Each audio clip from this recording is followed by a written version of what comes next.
Hello and welcome to an all-new episode of Anime Brain Freeze. We are your hosts, slow on content. I am John. And I'm CC, and when there's just too much cool anime to watch, we've got you covered. So yeah, unusual intro this time, because we don't have an actual review of a show we both watched lined up here, which is what we usually open with every new season. And in general, I think I have like one finished season of a series to review, and John has a couple of quick and dead bits, and we're gonna keep all of that for probably the only other episode this season. So today, it's gonna be the sneak peek, and we're gonna launch right into that. So, for first-time listeners, of course, the sneak peek is our little preview of the season that is airing right now, and we watched like the first couple of episodes of shows that looked interesting to us, and we have decided on our nopes, our maybes, and our keepers. The nopes, of course, the shows that we don't want to keep watching, the maybes shows that we might keep watching, and the keepers, the shows that we're definitely gonna keep watching. And I think, John, we don't have any nopes. Not this time, no. Yeah, we have a couple of hidden keepers, as in shows that we will definitely keep on watching, but we're not going to talk about here in detail, which is the second core of the second season of Ancient Megasprite and the second core of the third season of Dr. Stone. Those just continue the seasons that we brought up in the previous sneak peek, so that's fine. And we haven't done any reviews for those yet, so we're also not going to talk about that, not taking anything away. But aside from that, let's launch into our proper first maybe. John, why don't you take it away? My first one is Overtake. Right, that's also one of my maybes. Yeah, so this is a story all about a freelance photographer named Koya Madoka, and he's kind of in a slump. He's not quite sure what he wants to do, but gets this job, or he gets asked to do some photography work at the Fuji International Speedway, and he starts to learn about F4 racing, and one of his friends or one of his acquaintances who has a team there, and it's like big, and it's it's a huge fleet of cars, and it's like wild. But then he comes across this smaller team called Komaki Motors. They've got just one driver. They just got one car, and plain white one. Yes, because they don't have any sponsors yet. Yeah, that's real. Mm-hmm. And he just becomes so enamored with Haruka. Their driver's name is Haruka Asahina. He becomes enamored with Haruka's driving, and he wants to support them and do what he can for them. And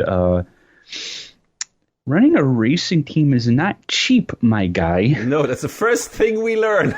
It's like, motorsport racing is very expensive, even if you don't go to the F1 stuff that is, like, where the big bucks are, I guess, and the biggest driver.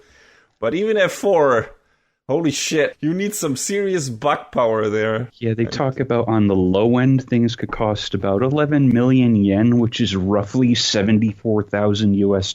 So a year. Yes, a year. Yeah, not just permanently. Yes, and that is probably without accidents and anything. So, without taking anything else into account, just the tires themselves were like a few $1,000s. Yeah, it's crazy. But yeah, this is looking fun. Like, I mean, it's been a while since the last racing anime I watched, and I guess the other big contender would be the future version of Initial D that is airing this season. But like, I was super interested in that because I've missed like the last couple of seasons of Initial D, and I don't even know if they still do the cool Eurobeat soundtrack. So whatever.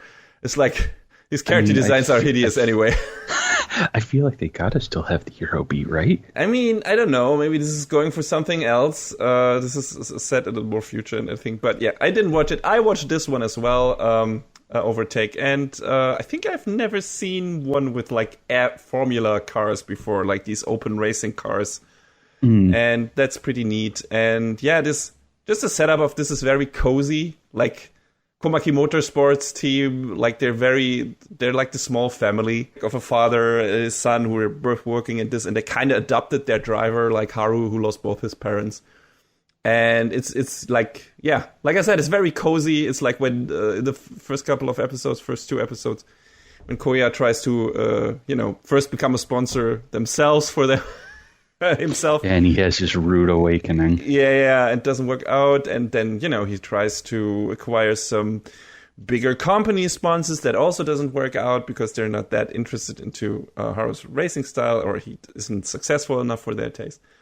And then he goes around around local stores and tries to get ad support from them, so he can put their company name on the car as well, and they give them a little ad fee and stuff like that. So that also doesn't necessarily work out immediately, but it has also this cute scene where they get a raceman sticker from a kid. Like I said, it has this nice feel and underdog feel to it, which the best sports anime do. All the good sports anime are underdog stories. So this definitely has that, and I get the feeling that over time, this little team is going to become the local team and is going to be cheered on by all the people that we met in the second episode from the little stores and everything that kind of come to the races and stuff like that. You also see in Haikyuu, and I think they're going to do that.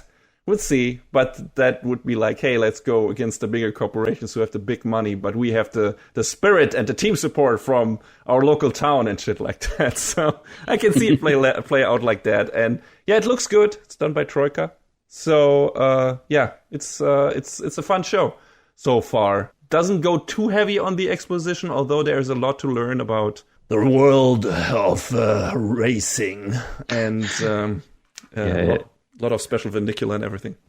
Yeah, I mean, I used to work with someone who did. I think he actually did F4. I think that was the class he did. So cool. Seeing this is this is kind of what he did. That's pretty cool. I mean, F1 racing is pretty big here in Germany, so I soaked that up as a kid. Was pretty boring to me because it's they're only driving in circles stuff. So I was never the biggest racing fan. In anime, it's a different story, all right? But and in movies. But just watching the races and everything, it was never that, the whole tactical aspect is important and stuff like that. And that is not too big interesting as a kid. But, you still notice that is a big sports thing over here. I don't know if it's still as big, but it gets mentioned rather regularly here. So especially Formula One.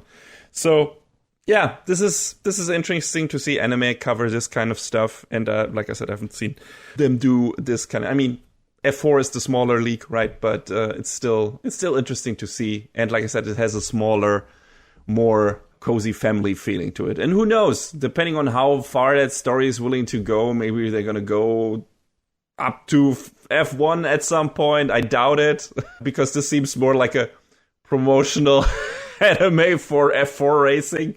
So yeah, but yeah, that's it's fine in that regard. It's fine. It's fun. I liked what I saw in the first two episodes. It's still a maybe, but it could be good. Yeah, going from one promotional anime to another.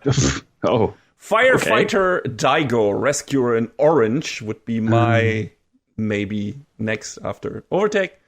And as the name implies, this is about a squad of rookie firefighters. Mostly our main characters, Shun, Yuki, and the titular Daigo, who are going through their training to become part of the elite firefighting force of Tokyo. So yeah, this is basically just a commercial for the Tokyo Fire Department.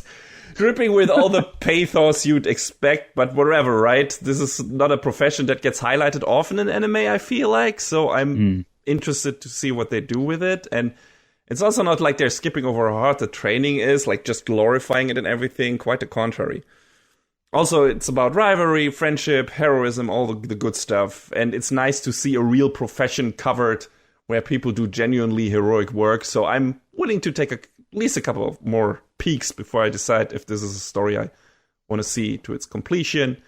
In the first couple of episodes, we learn a lot of firefighting and rescue basics, like communicating with a rope and how to properly search for survivors, how to move in a burning building and everything. And that's very interesting. I've, didn't know anything about that. I don't know how accurate any of this is, as usual, but it seems close enough. And yeah, that's interesting. The characters are somewhat interesting. I haven't learned too much about them yet. At first, there's like this big rivalry between our main characters, Daigo and Shun, and Yuki, who is the only woman on the squad, I think, she also has kind of like this hidden rivalry with Shun. So that's pretty interesting, and we'll see if we get a bit more background on them in the future. Could be interesting. The only downside of this, and that's why it's still a maybe for me, is the animation, because it's pretty basic. It's not bad. It's all right. It's okay, but it feels like that can be attributed to the story. Just the story in general feels meticulous and very methodical, like because of how the characters have to act during the training exercises. The show has a very slow and methodical pace and feel to it, which might not be for everyone. You might say the show is a slow burn. Get out. But yeah, so that's kind of the thing, and the animation is kind of attuned to that. So it's focusing on, often you don't see the characters' faces because they're hidden under the helmets and everything. And, there's a lot of slow moving in the burning building because they have to be very careful and everything. So it is not a fast-paced show. Might change down the road. Who knows? And these situations already in the training exercise, the situations are tense enough that it's kind of exciting. But it's definitely a slower show than you're used to in a lot of anime. So it's like, okay, we'll see where this goes. And like I said, the animation is pretty basic. Offhand, I don't even know which studio is doing it. But it's all right. The characters look good. And the story seems to be exciting enough. But for now, it's still a maybe. Might become a keeper pretty quickly. But depending on how the future missions play out and if there is enough character development, that would be the thing I'm hinging on, whether I'm going to keep watching this or not. John, what is your next maybe? It's the Idolmaster Million Live. I'm not surprised. It should be a keeper, but it's one of those shows, the kind, where the main characters are CG, and it's not very good CG. Oh no, that's a shame. So, for those of you who don't know, Million Live is based off of the second mobile game. And because it surely lives up to its name, because there are almost 1 million characters in it. Good Lord. Get that gotcha. Well, it's funny because Cinderella Girls and here's your video game history lesson. Cinderella Girls and Million Lives started as browser games that were both developed by Cygames. And then after that, they both had their own rhythm game adaptations. And at this point, the second version of each game has kind of supplanted the original. So Now we're just rhythm games all day long, which that's fine, that's cool. But I really am a little sad to see the presentation of the show being what it is, because they made such a big deal out of it for such a long time that it was in the works. And I watched the first episode last week, and oh god, dude, it's rough. I thought Idolmaster was spared from the CG curse up to this point. Am I mistaken? Up to this point. Okay. That's a shame. Because the Cinderella Girls series that aired, I forget what year it was. It was a few years ago. That was all hand-drawn and was gorgeous. And, I don't have as much of an attachment to any of the Cinderella Girls as I do the OG. So when I say my bar is the 2011 series, that is unfortunately a very high bar to beat, and this does not do it. Okay. So, maybe I'll check out a couple more episodes. I don't think the quality is going to get any better, so it's probably going to end up being a drop, but I'm sorry to hear that. I'm pretty sure you were looking forward to the show. I was. Here's the thing about the Idolmaster. It doesn't have enough international market share. That went to Love Live. Mm-hmm. Love Live has gotten the international marketing because Sunrise knows what they're doing. Sunrise and Bushiroad have promoted all of their games, all of the anime, this, that, the other thing. Meanwhile, Bandai Namco is sitting over here in their golden throne like, oh, we don't need to market it to those idiot gaijin. Mm-hmm. Cool, thanks. Thanks, dudes. Marketing strategies. Did you know you can buy the latest Idolmaster game on Steam if you're in Japan? on. It's 2 times in a row that we have brought Bamco up in a negative aspect. Here's the thing. I think Bandai Namco has a lot of great intellectual property, and they've done a lot of really cool stuff. Mm-hmm. But they've also done a lot of really boneheaded stuff, and that's not exclusive to Bandai Namco. Yeah, but it's like, please, guys, come on. Don't waste the potential. Yes. Maybe I brought this up before, but there was a rhythm game they released on the PSP, and then they ported it to iOS. And the iOS version cost like $70, and they wondered why it didn't sell. Good Lord. And they never localized another Idol Master game after that. It's like, you guys are idiots. It's like these weird, lofty ideas about what a certain game needs to make. I feel like Square Enix is subject to that kind of idiocy as well, often enough, or have proven to be that in the past. Especially when it comes to the Western franchises they own. So I don't know what's going on with some of those guys in the deciding position there. It's weird. Like I guess I'll be realistic and say I don't know how much an idol raising simulator, I guess that's the best way to describe it, would sell in territories outside of Asia and Southeast Asia. But you gotta take a gamble sometimes.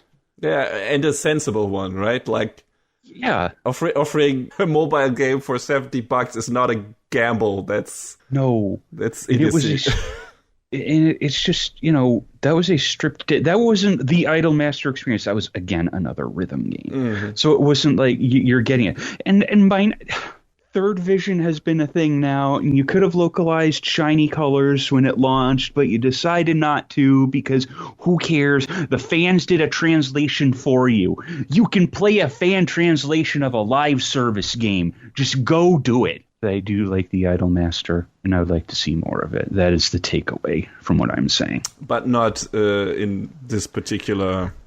I would like to see it done properly. Mm-hmm, yeah. Because here's the thing, the Million Live Girls were in one of the movies, and that movie wasn't CG, and it was done by the good team, and it looked great. And this is what we get. And it wasn't even certain that the show was licensed at first. I was like, bro, are you serious? It's a mess. It's a mess, and I wish it wasn't. Let's move on. All right. I don't want to be complaining about everything today. I mean, mess is a good segue. You don't know what's coming next. I guess I don't. So, next on my plate is Under Ninja. Modern day ninja are among us. John, did you know? Gasp. They hide in plain sight, and sometimes they are just lazy shut-ins. Did you know that? Sometimes they're just neats, like our main character Kuro, a 17-year-old who looks like he's in his late 30s. Go on. When he's not on a mission, he's just shooting blow darts at his ceiling. Or when a mission needs him to enroll in a high school, he gets his drunk neighbor to pose as his mom on the phone, because, as he puts it, that is a convincing backstory. So this is... What?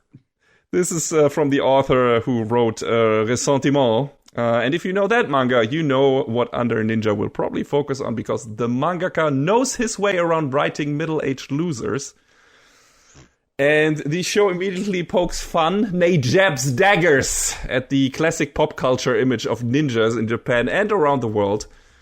The style of humor is all over the place. Like, there are some great satirical bits. One involves General MacArthur. There's also lowbrow toilet humor, like Kuro shooting a blow dart at a beer can with his fart. So yeah, it's what we got.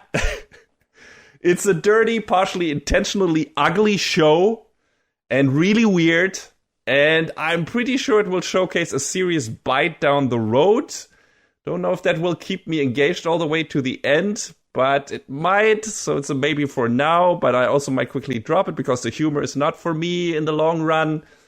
So far, like the whole setup is just so ludicrous and in parts really dumb and funny The second episode, there's this Russian assassin who is going to Japan because he really wants to become a ninja because they're the best assassins in the world, obviously. Oh, God. And he doesn't speak Japanese very well, so he tries to find hints of where to find ninjas, and he looks at a sign and it says, hey, if you pee on this wall, I'm gonna cut your dick off. And he's like, if I catch people who pee here and cut off their dicks, I'm gonna get recognized by a ninja, because this little sign here probably means that is a ninja who wrote this. What? So he goes around and starts taking people who pee at that wall, and then he encounters by chance an actual ninja at some point, who is this weird old homeless person, apparently. This weird fat crossed-eyed guy who is peddling his own breast milk to people. Ew. Yeah, this is where we go with this. It's like the nuttiest, craziest, dumb shit show. And it's out there. So, Ressentiment was weird as fuck and also really ugly. And I didn't read that all the way through. I need to try it again. It's just, I don't even know how gross it gets, but it's pretty gross. And this is also pretty gross in parts. But like I said, it's also pretty funny.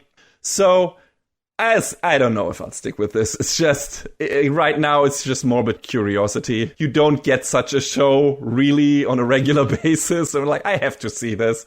And it's not pretty to look at. Like, it's a very, very dull color palette. Like, the animation is really, really bare bones. Like, it's not necessarily bad or anything. The characters are a model and, like, there's enough detail everywhere. But it's just like this. It looks like an early Xbox 360 PS3 game in terms of color palette, right? Oh boy. Yeah, you know what I'm talking about. Like, everything is brown. For sure. Yeah. Everything's brown and green and muted and yes, and everything looks really grimy, and all the characters, if you look too close at them, look really grimy, and that's the case for this show as well. Like, it's not a pretty show. It's not low poly, but yeah, it is actually the anime version of low poly. I get a feel, but yeah, that's how it is, and I feel that has its charm too. Like, it's like I said, you don't really get a show where it's like, yeah, this kind of look actually fits what is going on with the characters and the story, because these are all kind of weird shitbags and losers, and they're gross, and yeah, so. And just, maybe I'll stick around, because it's just an unusual show that you don't get to witness very often. But for everyone who maybe looked at the title of this and thought, oh, this is about maybe ninja modern day, maybe it's just like Naruto, Sasuke. No. It's not that. No, it's not that. Definitely not. So just be prepared. If you want to take this ride, go for it. But just be aware that you're in for something very special. And we'll see if this turns into a review. I don't know yet. It's just a very weird show, guys. It's very weird. Sounds like it. Oh yeah, absolutely. All right. So I think we're done with the maybes. Mm-hmm. So let's move on over to the keepers. John, what is your first keeper? Could it be maybe a keeper that we share that is starting with spy? Could that be the case? And possibly ending with family? Yeah. Family. Familo. Spy family. Vin Diesel is watching this. It's like, he loves this show. I know. I've asked him. That's a different family. Yeah. Family. I was going more for being a juggalo. Oh, right. Oh no. My mind definitely didn't want to go. My mind definitely didn't want to go to juggalo. It never does. There are no juggalos in Spy Family so far, so I'm kind of glad. Thankfully. Yeah, but poor Yor gets shot in the butt. I can't believe. Oh my god. That's in the first episode, and that's the punchline of the whole thing. God, Spy Family is great. Because it only takes itself absolutely seriously when it needs to. And we start off with this first episode, you're going on an assassination mission, getting shot in the butt, and then Lloyd just being Lloyd. He thinks she's in a bad mood because he sent her on errands to get groceries and shit like that. But she's just in a lot of pain. For being a super spy, Lloyd can't figure things out. Yeah, he's very dense. Oh my god. When it comes to his make-believe wife. And yeah, what does he do, John? How does he try to fix this situation? Tries to take her on a date. And what activities does this date involve mostly? Sitting. Yes. I mean, it makes sense, right? If you think about it, and I never thought about this before, genuinely. I mean, I've been on dates, but it's like, yeah, a lot of these things that you might do on a date involve sitting, like going to the movie theater, maybe like after having a nice stroll in the park, like sitting out, sitting in a restaurant, and, I don't know, watching some fireworks or whatever while sitting somewhere, like going to a clothing store and having your significant other maybe try on a couple of dresses. And that might press against the butt wound. Mm-hmm. So, so it works out as one might expect up to a certain point, anyway. But then we get to see Anya and Frankie sneaking around and they're having a good time. and that's great. I mean, Lloyd figures them out like immediately, but it's still super funny. See, that's where his skills actually work, but for some reason, the most glaring elephant woman in the room.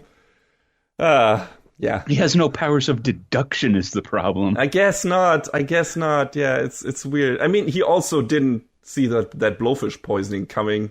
He didn't smell it or anything. Like, I don't know if that actually smells, but it's like, yeah. And Yor didn't either. I mean, she's immune, so that's fine. And it actually solves the whole problem for a while anyway. Temporarily. Yes. It's, sometimes I wonder how Lloyd got into his position. That's all there is to.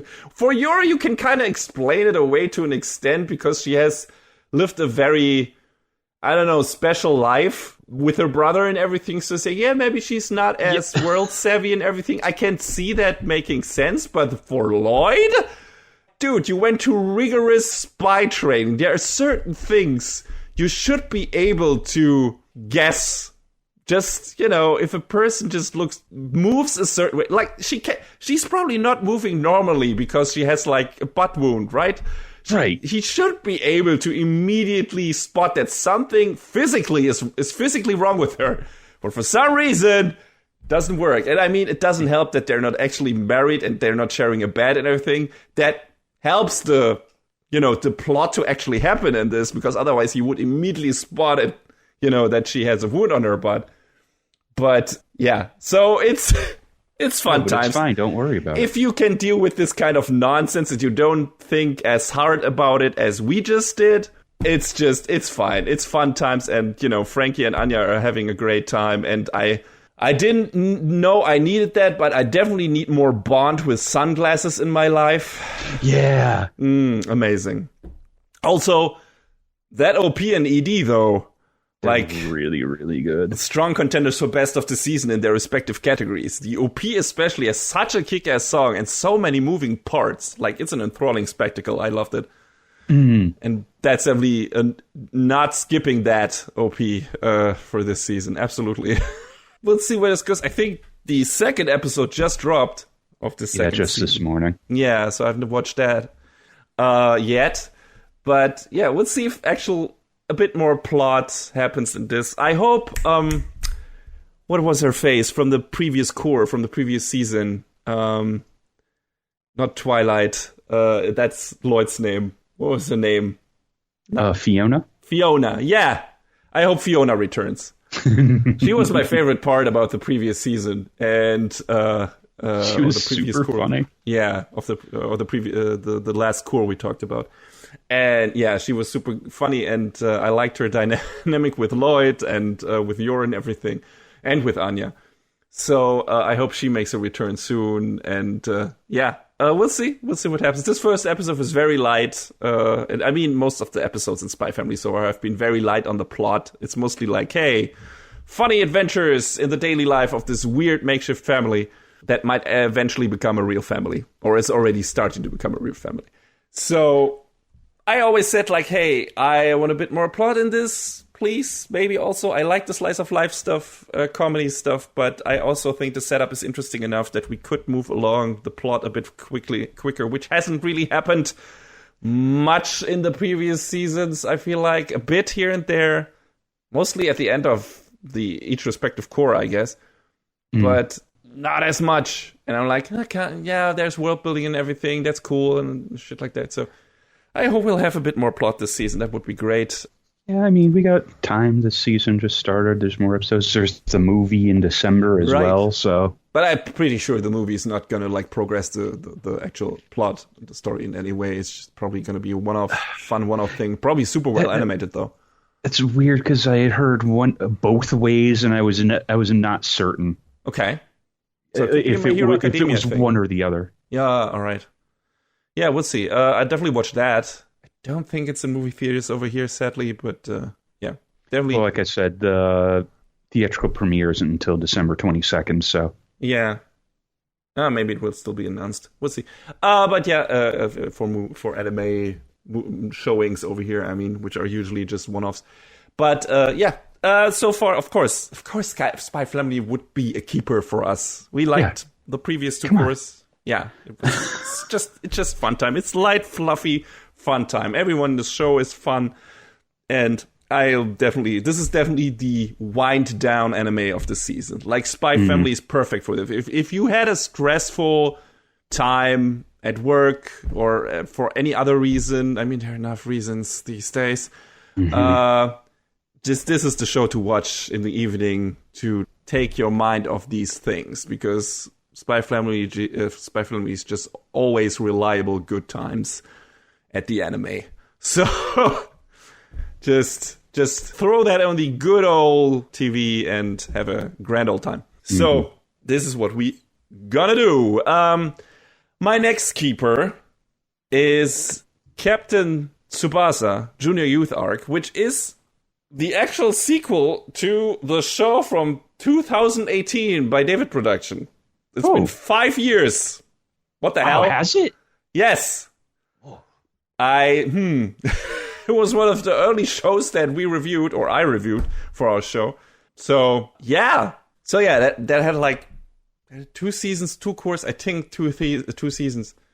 And now we get another one, and that is focusing on one of the things I was most interested in, the European tour and then the tournament in France.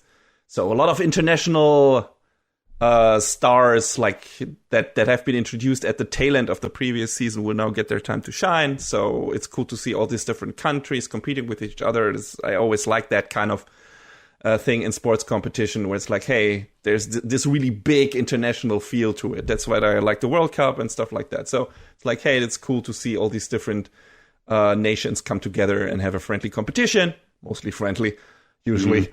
I was about to say, hold on a second. Not talking about the audience and stuff like that either. But in anime, it's usually in sports anime is usually friendly. But so I'm looking forward to that. Definitely the studio switched from David Production to Studio Kai. So I don't know if this can capture what I loved about the previous adaptation of this, like of the 2008 adaptation, though this is treated like an actual sequel. Like they're continuing right where they left off. It's got the same drawing style and everything. I don't know how much of the staff changed. I don't think the director is the same. At least it doesn't feel like it. Like I'm missing some, but I could be wrong. But the previous director was the director of JoJo's season 4, I believe, of Diamond is Unbreakable. I think he didn't come back. So that might change because he has I felt like he had a very strong creative vision for the previous version of this, the previous season of this. So we'll see. We'll see how this turns out, but I'm on board either way because I wanted to see a modern adaptation of this particular arc for a while. So yeah, looking forward to some anime, soccer, football, whatever you might want to call it. And I'm definitely going to keep on watching this. And yeah, that's going to be my sports anime for this season. Cool. Yeah, John, what is your next keeper? I originally wasn't going to watch this, but then I found out that it's actually going to be a short watch, and that's Gundam Build Metaverse. Ah, right. You were pretty down on the previous outings of the Gundam Build stuff. Yeah, I mean, it was kind of whatever. And this is definitely, more fan service. I looked at the screen and I saw the thing I know and I clapped. I clapped because I know the thing.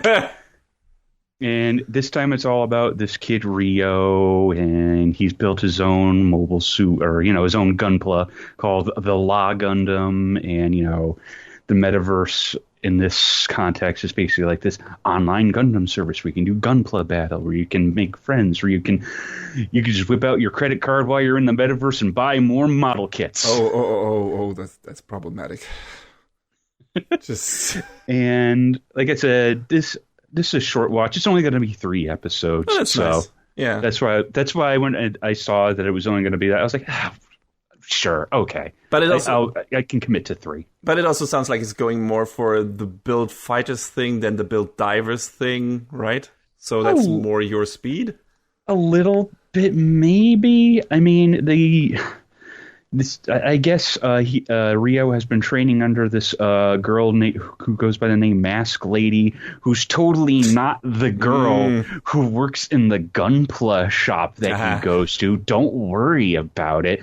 Except they find out at the tail end of the first episode, oh no, it actually is. Shock. It's goofy. It's dumb, but it's got the neat Gunpla designs, and I know I'm going to buy at least one more model kit. So, this is just, quick, easy breezy. It's silly. It's fine.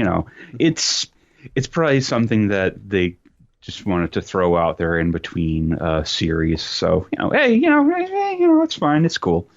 It's neat. I like the designs, and it's very fast paced. We got to see the characters from the Build Divers in the first episode, and Rio was like, well, wait, this team is called Build Divers, and Mask Lady is all like, oh, well, some people out there, they just try to take the names of other popular teams. And then when Rio finds out, wait a minute, it was actually them, he's like all starstruck, and it's like, okay, that's kind of silly and cute. That's fine. All right.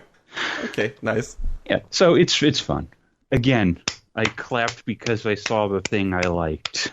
It's good. And it's going to give you a quick Gundam fix, like after the ending of Witch from Mercury and everything. So yeah, for sure. We'll see what comes next as so that's it. Big brand show. Yeah. All right. Have fun. My next keeper is Undead Unluck. And yeah, that's a David production show. The main character of this, Izumo, wants to kill herself. Because... yeah, that sounds more downbeat than it is. But yeah, everyone she touches is struck by a huge amount of bad luck and dies. That is the reason why she wants to off herself, because, she also killed her parents with this, sadly. But due to a twist of fate, she is saved by Undead, who seems to be virtually immortal and is on the search for someone who can finally end his ridiculously long life. A match made in heaven or hell. And yeah, this is a fun action comedy. It's a bit raunchy and quite violent, because while Undead, or Andy as Izumo starts to call him, can so far always resurrect himself, he will get decapitated, dismembered, burned alive, smashed, etc., regardless. But that also makes them quite a team when both of them have to fight a shadowy organization that is after Izumo's powers, because she can just focus her bad luck on Andy, and then all of the bad guys will be in the splash damage zone of that bad luck, and he will probably get out fine. So, at least in the first episode, a fucking meteor getting dropped on his head, and the bad guy, and he survives. The bad guy doesn't. Big surprise. But yeah, it's a cool mechanic. It's sympathetic characters, aside from Andy being a bit of a perf in the beginning, a bunch of cool fights.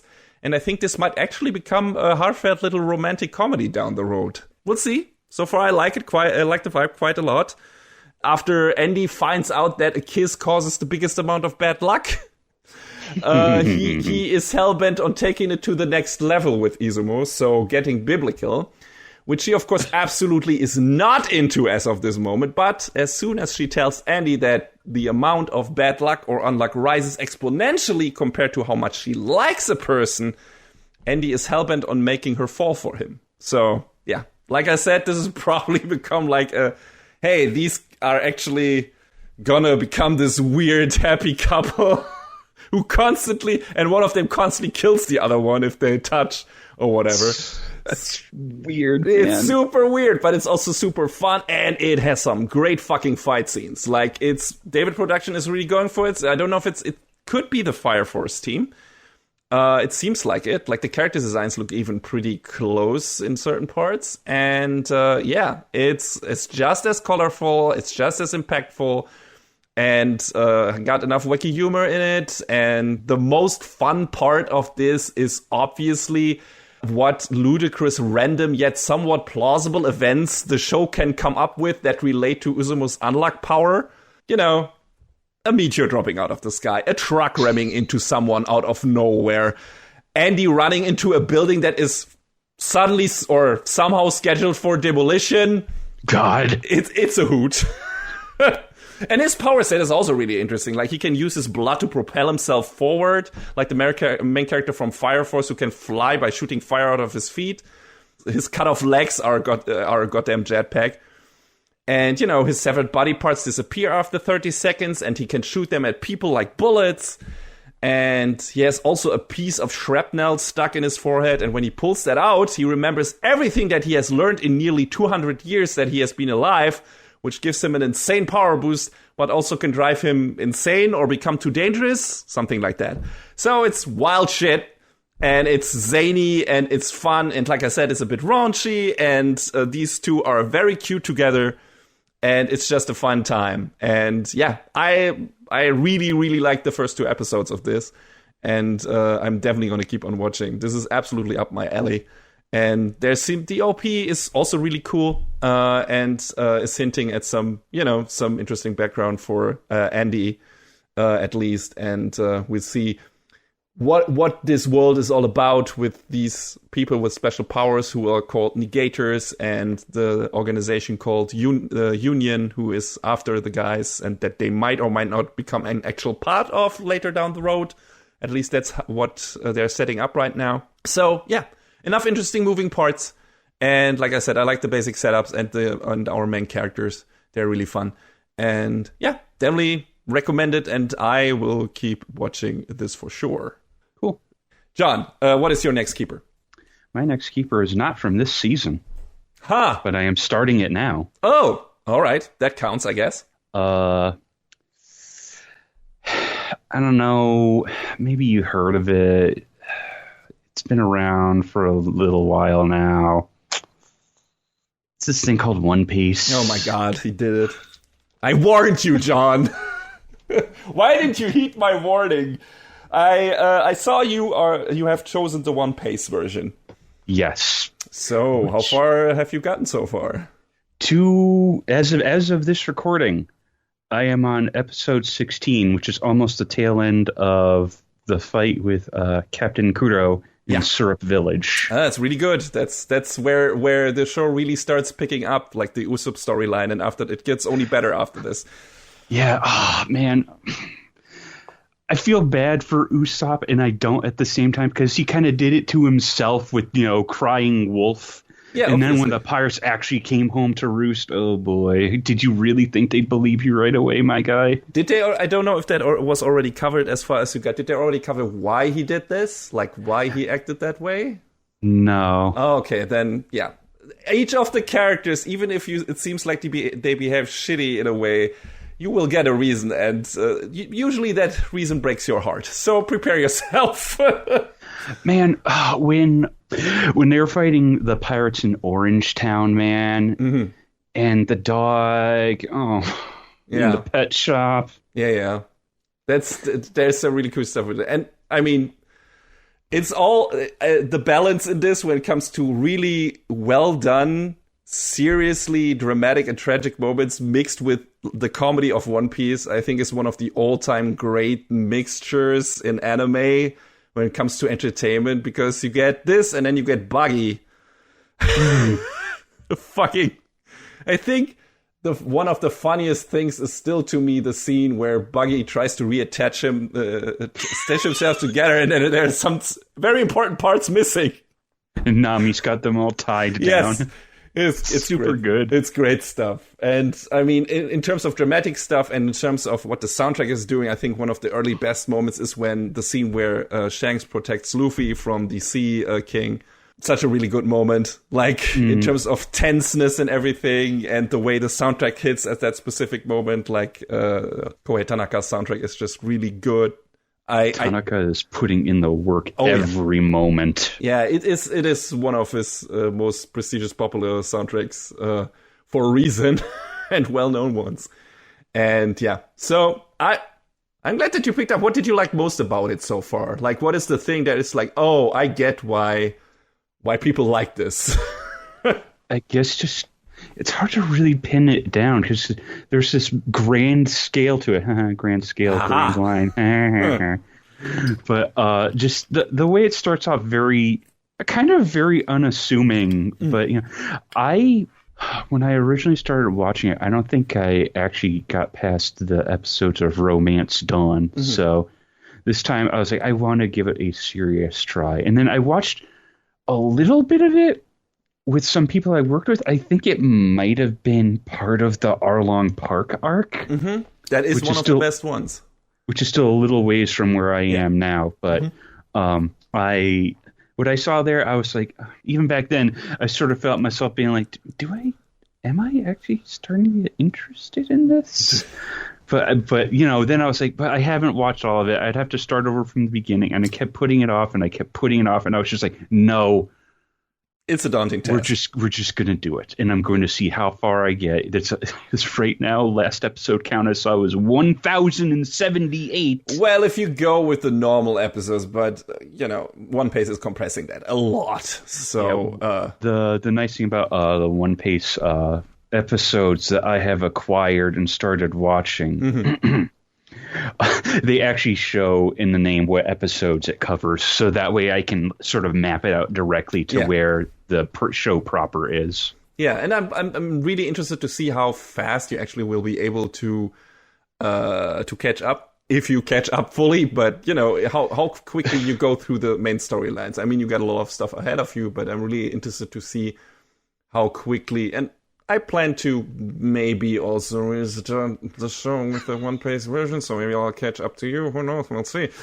I feel like today I could probably finish Syrup Village because there's just like one episode left, and then the one episode that's Gaimon, and then next week I'll start on Barati, and then maybe I'll get into Arlong Park. Yeah, and then you're almost at Loketown and Deadly Grand Line stuff. So yeah, it's like I assume if the pacing is like improved, it's gonna be a really quick watch, especially once you have already hit the threshold, because you know, this is where it really started, like with Usopp's arc, because that's when the fights became really cool, and that's when the background stories of the characters became really cool. I mean, I already liked Zoro's one, but that was a very small arc, like the Captain Morgan thing and everything, and it wasn't directly necessarily related to him.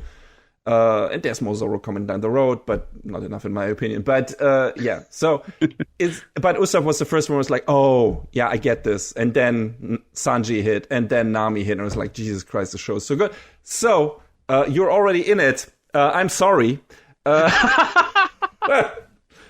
We'll see if you can get out of it at some point. I mean, there are, of course, some weaker arcs in this, but not for a while now, I think. Like, you got a lot of certified bangers on the horizon. There are some smaller ones sprinkled in between, like Loketown is probably just only 1 or 2 episodes in the One Piece version, if that. And it looks like 3. Yeah, so that's not long. And you have definitely a sort of smaller ones. The next bigger one is probably all the stuff that leads up to Arabasta.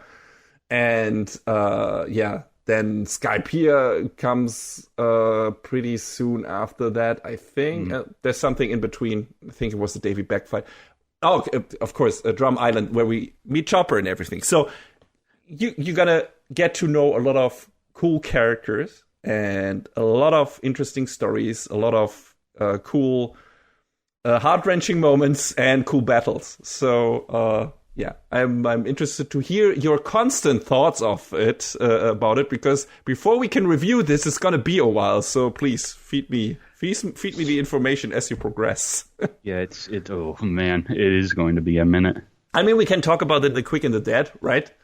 That is something where it's like, oh yeah, right, we can just go through it. Hey, how far are you now? And what is your current favorites arc or something like that? I feel that is something that makes sense because it's going to be a long-term watch for you. Yeah. So, I mean, I plan on trying to watch at least maybe 2 episodes of One Piece a day, because apparently where it is right now, it's about 383 episodes. Like, it's not...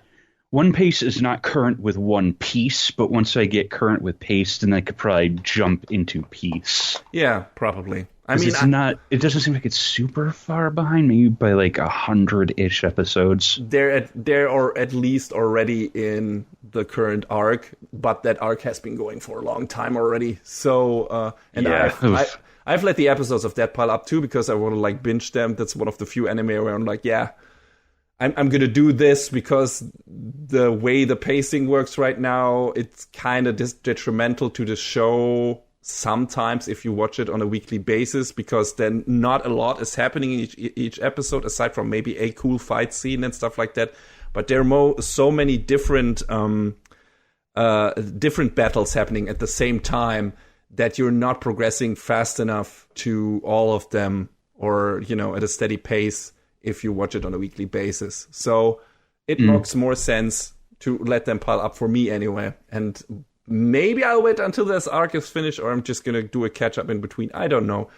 But, yeah, so I don't know. It might turn out, depending on how much longer this arc is going to go, we're gonna finish this together at the same time. Who knows? Oh, boy. We'll see. But first, you know, I don't want to pressure you or anything. And I mean, your 2 episodes a day goal is very commendable, but also don't force yourself. I'd rather you have a good time. And if one day you don't feel like it, don't watch it and just wait when you're in the mood for it again. Yeah, I mean, I'm not going to lie to you. My original plan was, you know, there's a new Uma Musume. Maybe I'll go back and watch the first couple seasons and the special of that. And then I was like, no, I need to figure out the One Piece situation. The One Piece situation, yeah. Oh my God, we're in it, all of us, and we can't stop, won't stop. But yeah, really happy that you picked that up. I want to, again, to convey to our listenership, I did not put John up to this. It was his own decision. I did not pester him. I did not pressure him. I did not blackmail him. So I'm glad he took that step himself. I also, like I said, feel sorry for him, but it's a good sorry. I'm glad that he's in this boat with me now, and I hope we eventually will be on the same set that maybe if the series ever ends, we will have like our biggest review of our little podcast that still exists. I don't know if Oda will outlast us. There is a chance of that. Yeah. But honestly, Oda, please finish your fucking manga. I'm so worried. Just in general. Just in general. I'm just worried. I'm just worried when it comes to stuff. It sounds always shitty when you say like, oh, please finish your manga before you die, because what the hell? Like, that's not the important part here. Like, like, please just survive, but also please finish your manga, because it has been your lifeblood for forever, like your passion, your profession, and you're still having a good time. And I want this to be concluded according to your terms and your vision.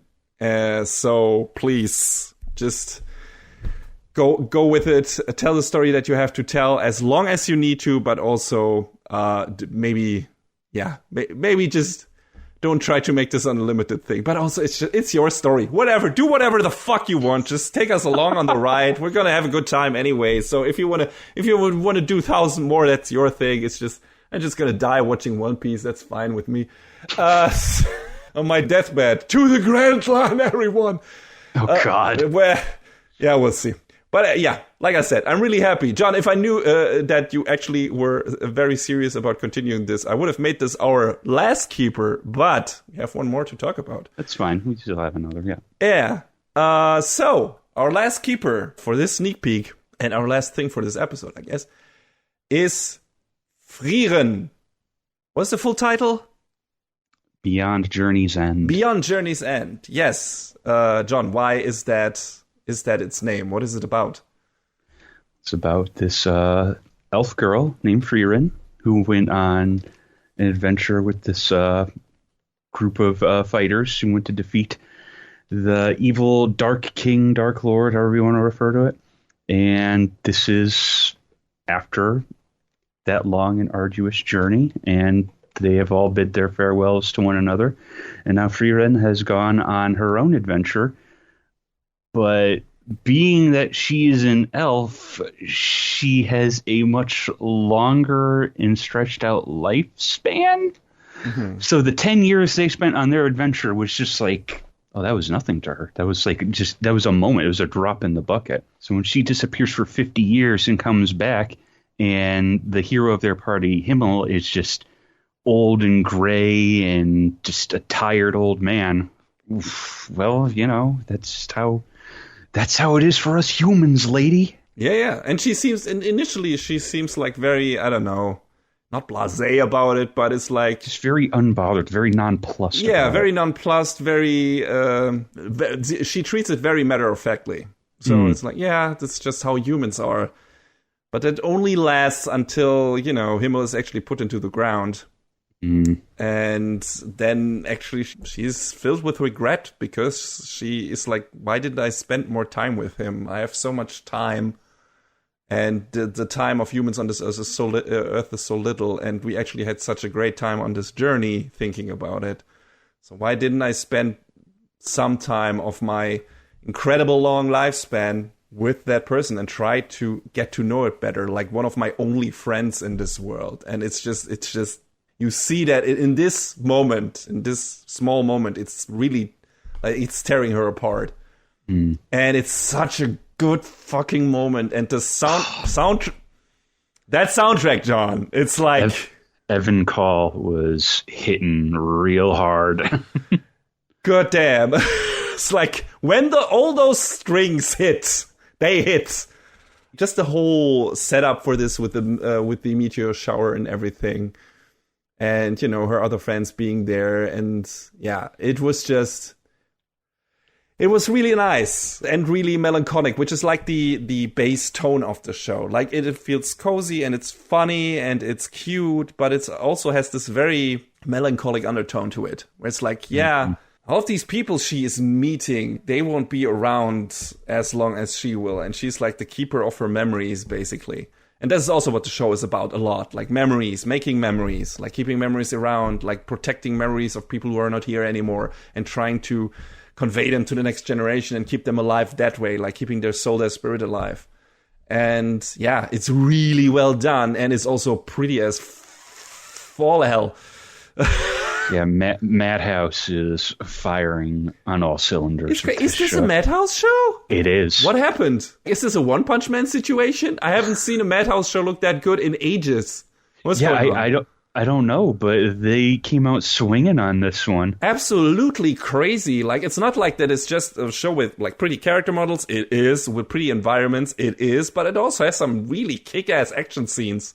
Like, not long ones. Even the big battle in the most recent episode between a boy and a dragon is not that long, but it looks stunning. It's a really good-looking show. And, yeah, I loved it. So far, I mean, the weird part is we could already do, we won't, but we could already do a solid mini review on this because they, for some reason, released, like, the first 4 episodes at once. Yeah, so I guess it's going to run 28 episodes, which is a strange number. Yeah, that is. But they were just like, here, just have 4 all at once. And it's like, oh, thank you. Now, and after I watched all 4 in one sitting, I was like, all right, I'm in. Honestly, if you know that you need that time to tell a certain story, just do it that way. That's totally cool. Like, if it doesn't, like, don't adhere to the standard season format and just try to do like, hey, no, we're going to just do a bunch of 4 episodes. I don't know if they all aired on the same day. I think they did. So, yeah, that's cool. Like, make it special, and then you go from there, and then you have your standard format. Really cool idea. And it works because the first 4 episodes really introduce a lot of the important setup things for this. Like, knowing about Frieren and her companions, knowing about their journey and how important it was to all of them, and her, like, understanding her character, that she is usually this very, not emotionless, but cold. Haha, her name is Frieren. Frieren. The names are very on the nose in this show. Like, yeah, I started to look them up when they were saying. I was like, wait a minute. I knew Eisen was a German word, but I was like, wait, Himmel, Heiter. Yeah, they're all like, it's just what the character's main characteristics or something that relates to them. And Himmel is along those lines, yeah. Himmel is especially funny because I immediately was like, wait, that's the only one that doesn't feel like, are they talking about his looks or because he's heavenly in terms of because he's such a good guy? The mission eventually, it's not taking too much away, but it becomes her trying to seek out a version of heaven in this and talk to the soul of her previous comrade who is called Himmel, which also means heaven. And like, okay, this is kind of silly, but it's also fun. Every character, like, there's a strong warrior, and his name is Stark, which means strong in German. So you get the idea. I guess Fern, like the adopted daughter, she kind of gets, and Apprentice, which is Heiter's also apprentice kind of, doesn't make much sense yet, because that would be far, like, translated to English. But also maybe I'm missing something. Maybe it's about the journey, or I don't know. We'll see. Still not getting that one. Yeah, I mean, that will probably become apparent with time, I gotta imagine. Yeah. But maybe for them to become a real family something, they have to go far, and that's why her name is Fern. Who knows? We'll see. It's probably going to be something where we smack our foreheads once that is actually made abundantly clear, like what that actually relates to. It's like, Jesus fucking Christ.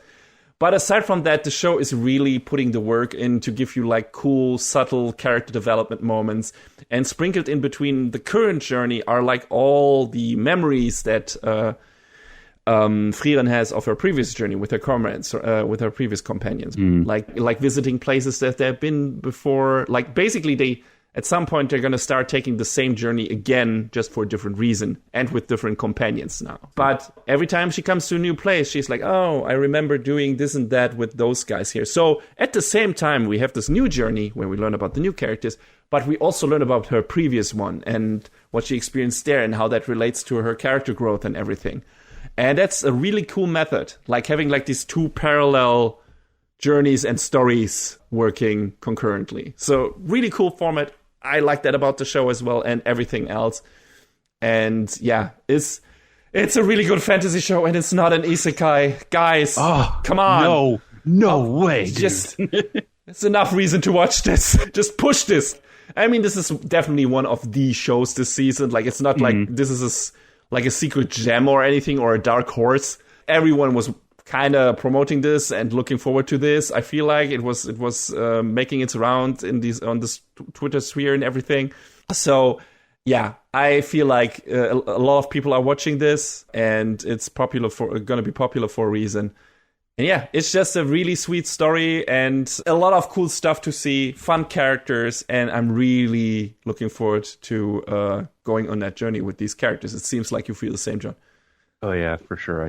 I in particular love the dynamic between Fern and Frieren. Yes. That Fern kind of has to rein Frieren in a bit. Oh, absolutely. Has to wake her up in the morning because she sleeps so late. It's so good. It makes absolute sense, right? The way Frieren behaves, in certain aspects, it comes across as dickish in certain parts where it's like, why are you so matter-of-factly? Why are you so treating this so, so weirdly, and being like so, treating is not as important as other characters treat it, because she has so much fucking time on her hand.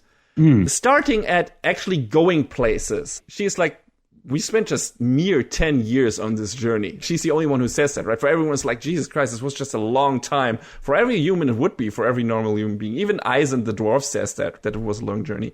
But she's like, yeah, but that's barely 2/300 or something. Like, I forget what fraction she says, but it's like super small of my entire lifespan. It's blink of a moment for me. And just going somewhere, she is used to traveling long distances by foot because she has all the time in the world. She doesn't even need to look for a different method of transportation or whatever, because she's like, yeah, I can just go there, because it's not like I'm losing much time just traveling all around the world.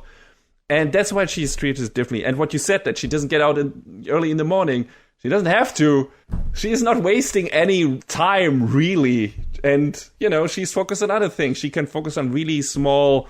She can just go on these wild collecting sprees for magic and stuff like that, because she just has the time to do it. And that's why she treats time very differently than other people. It's not as much of a valuable commodity than to other people to her. So, of course, Fern, who is a normal human, completely clashes with that, because every time Frieren is like, oh yeah, I'm just gonna look for this magic again, and Fern's like, God damn it, can we just move on? You're not taking me into consideration. I need to learn magic, and we need to move forward. I need to get better, and you're just wasting your time on this.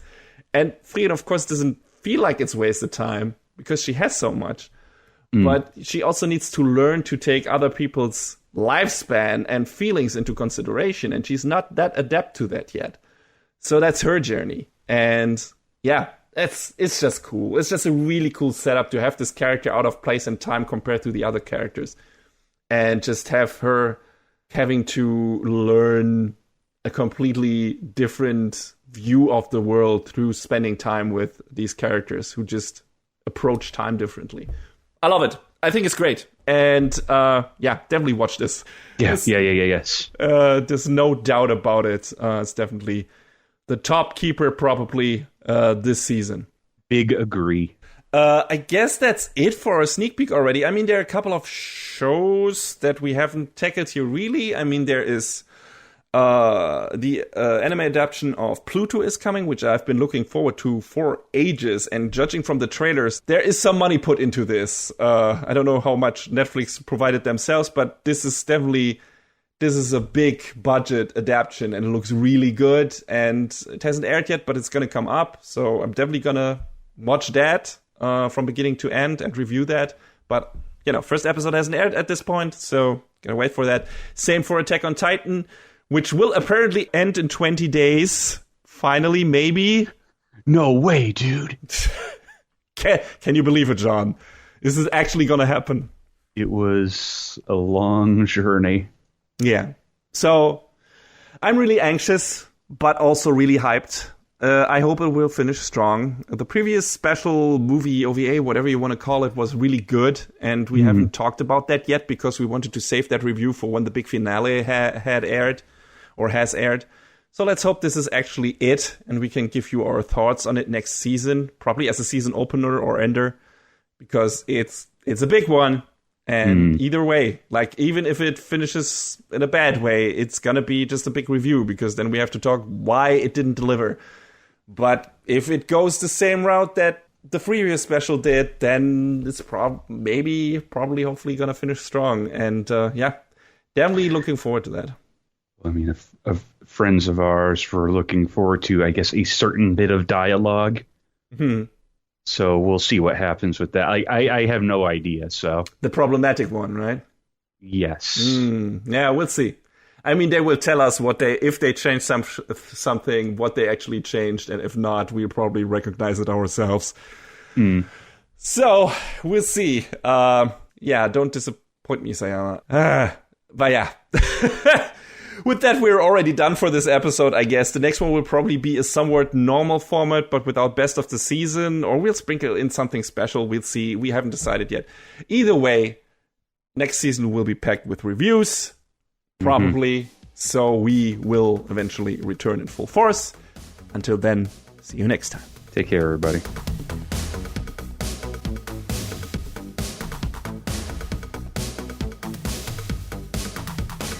And that is a wrap on the 149th episode of Anime Brain Freeze. All the music in this podcast is from the Double Dragon Neon soundtrack by the amazing Jack Kaufman. Please go to virt.bandcamp.com and check out his awesome work. Our show is available on most of the popular podcast services, but it's always worth visiting animebrainfreeze.com for our review index and more. Leave us comments and questions on YouTube, follow us on Twitter at AnyBrainFreeze, or send an email to animebrainfreeze@gmail.com. We would love to read your feedback. Thanks for tuning in. We hope you had a good time, and please join us again on our next episode. Macht's gut. See you later, everybody. Next time on Anime Brain Freeze. A group of monstrous detectives deal with a plethora of head scratchers.